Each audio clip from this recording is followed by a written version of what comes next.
ئەگەڕێنەوە بۆ هەرێمی کوردستان ئەم کۆمەڵە وەرزشکارە بە نزیکەی 20 تا 30 ساڵ پێش ئێستا یاری بالایانە کرد و لە یانە و هەڵبژاردەی سلێمانیدا لە کێبڕکەی وەرزشی بەردەوام بوون. لە دوای ئەو تێپەڕینی تەمەنە ئێستا دیسانەوە گەڕاونەتەوە بۆ یاریکردنی یاریکی دۆستانەیان بەرامبەر کچانی ئێستای یانەی ئەفرۆدیت لە بالەدا ئەنجام داوە. پێشم وایە 3-0 دۆڕاون.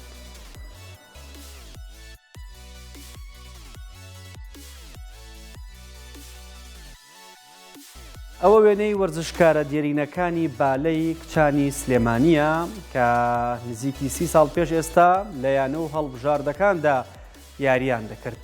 یەکێتی بالا لقی سلێمانی یاریەکی دۆستانی بۆ ڕێکخستن لە نێوان ئەو تیمە و تیپی ئێستای بالەی کچانی یانەی ئەفرۆدیت کە یەکێکە لە تیمە بەهێزەکان لەسەر ئاستی کوردستان و عێراق.